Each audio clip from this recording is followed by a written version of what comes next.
Easily find, book, and manage your travel nursing assignments with the AMN Passport app. Download today. Which skills have you learned in the ICU that you think made you a better ER nurse? And then maybe we can like do the vice versa, like maybe what some things that you learned in the ER that you think you wish Uh, maybe you have implemented in the ICU. uh, this is why I always tell people it's better to start in ICU. If you want to do ER, I don't suggest to do ER right off the bat. Although there is Mm. critical thinking in the ER, but starting out in ICU and then going into ER felt like my critical thinking was a little bit better than everyone else's. I was able to um, understand my drips a lot more, understood the vents Mm. a lot more, because uh, I've gotten a report from ER when I was working in ICU, and I asked them, well, what are the vent settings? Well, FO2 is 100%. Okay, so what Yeah. else? That's RT. Like, no, it's not RT because a lot of the times you're RT. You're the RT. Yeah. So when I was started in ICU, my preceptor was very tough on me. So she made me understand the vents, not as depth, not as in depth as RT, but enough to where if something happened, I could troubleshoot it on my own. She made me understand my drips. Mm. The skills, we do a lot of skills in the ICU, like throwing in NGs or starting lines and all sorts of things, or Yeah. other bedside procedures. Not as often as ER though. As far as lines, I think I've thrown in more NGs in the ICU than in the ER. Sure. Um, um, but stuff like that, my critical thinking skills really helped me in the ER coming from ICU. Yeah. Because when we see something, either triage or in a room where someone's decompensating, you can pick it up right off the bat. Just the other Yeah. day, not the other day, about a couple months ago, um, I was coming on shift. ER has weird shifts, so I was coming off in from 1 p.m. to 1 a.m. and I was taking over for the nurse who was going home, and she uh, had a patient on BiPAP who I forget the whole story. She ended up being a GI lead, so she was pending transfer because we went to GI. She was going to go to another hospital in Paso, but she was on BiPAP.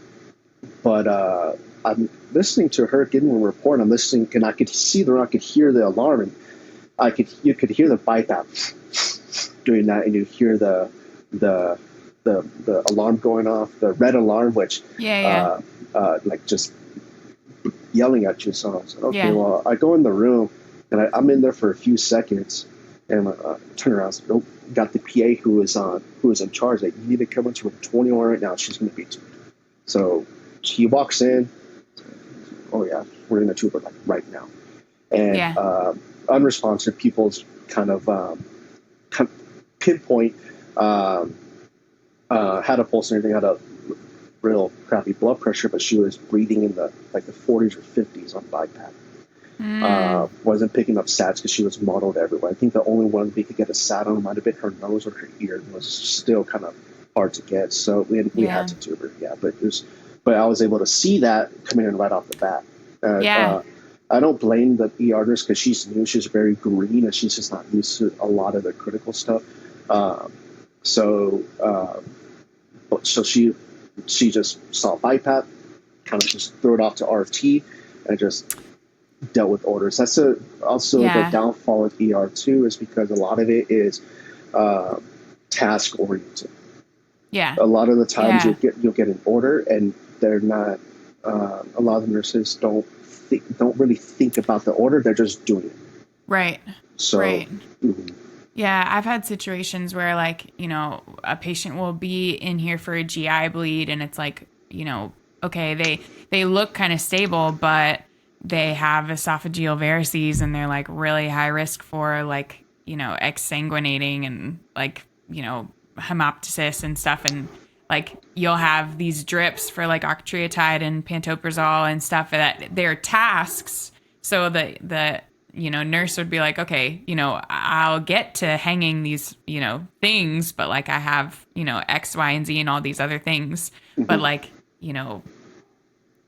that was a situation that we had where like I think that it was just on the list of all of the tasks that the ER nurse needed to do and she ended up not getting to it.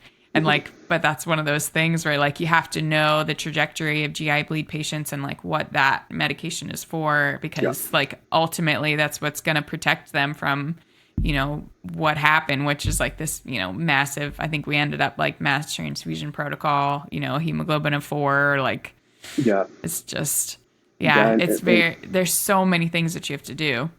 Yeah, it's crazy because, like I said earlier, we have like 4 or 5 providers in the ER, and those providers can have 15 to 20 patients that they're looking at the chart, they're reading your triage note, or they're seeing them, they're just throwing an order. I can't tell you how many times where they throw in an order and it makes no sense. Like, tell me, why do you want this order for this? And they'll catch themselves. Oh, I didn't mean to. It was for this patient. So yeah, if you're not careful, if you're not reading your orders and not understanding why they ordered it, it can be dangerous.